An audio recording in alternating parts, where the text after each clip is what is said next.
Como é que você está, Milton?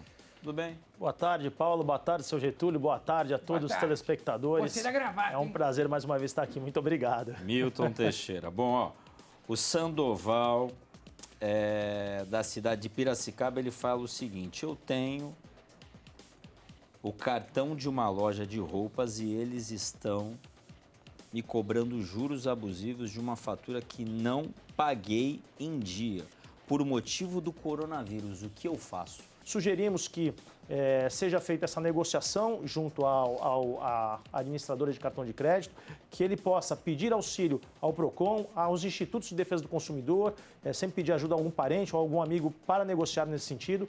Antes de tomar qualquer decisão, faça uma reflexão e um planejamento financeiro e que ele possa expor a situação e renegociar esse valor e, se possível, pagar o mínimo de parcela possível para que esses juros não sejam aplicados em demasia neste caso.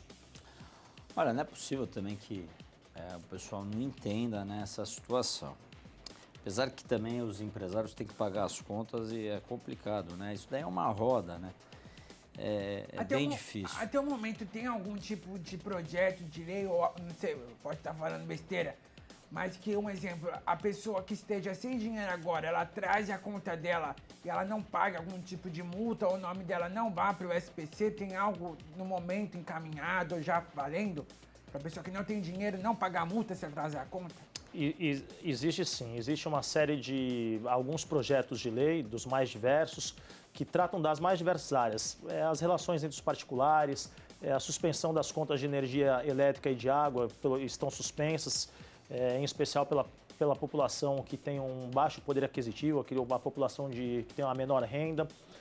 Existe isso são projetos de lei, tá, que estão em tramitação e ainda não estão em vigor. Quando falamos dos contratos de locações, o prorrogamento de dívidas das mais diversas naturezas. Então, existem alguns projetos de lei que estão em discussão na Câmara dos Deputados, no Senado Federal. Eles, porventura, poderão sofrer algumas alterações e, para não confundir a cabeça do consumidor e induzi-los em erro, uma vez que eles forem aprovados, votados e sancionados pelo presidente da República e estiverem em vigor, nós traremos aqui detalhadamente para orientar e mostrar ao consumidor os seus direitos, os seus deveres, as suas obrigações, para que eles possam estar sempre resguardados. Sim, aqui é uma roda que tem que girar outra, né? Até porque, por exemplo, se o povo, imagina todo mundo parar de pagar o carnê de uma loja grande.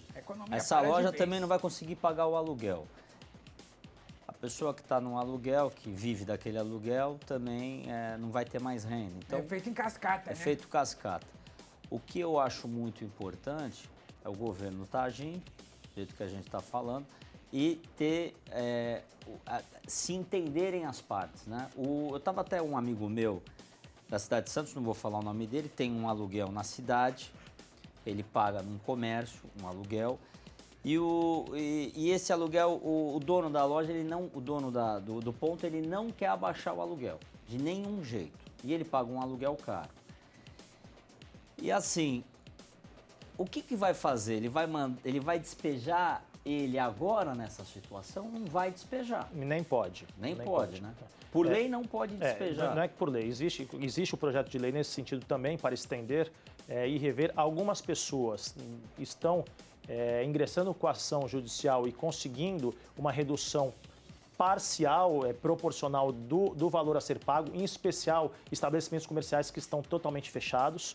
Mas também não é justo nós deixarmos de pagar na integralidade para aquele locador que também tem os seus compromissos, para aquele proprietário que tem os seus compromissos, as suas obrigações perante terceiros. Então, essa divisão, o Poder Judiciário tem concedido liminares nesse sentido, reduzindo de 30%, 40% até 50% dos aluguéis de estabelecimentos comerciais que não estão em funcionamento. E, claro, o mais importante, antes de entrar numa demanda judicial, é importante que as partes conversem, né? A gente tem alguns exemplos aqui que nós vimos empresários que acabaram encerrando suas atividades, o proprietário ficou sem o seu inquilino que pagava ali em dia, com toda aquela dificuldade, né? E por outro lado, aquele inquilino ficou sem o seu negócio em funcionamento. Temos aí muitas partes também que têm feito aí algumas composições no sentido de reduzir durante este período pandêmico que vivenciamos. Obrigado, Milton Teixeira, Direito do Consumidor. Tchau, tchau. Cumprimento de longe.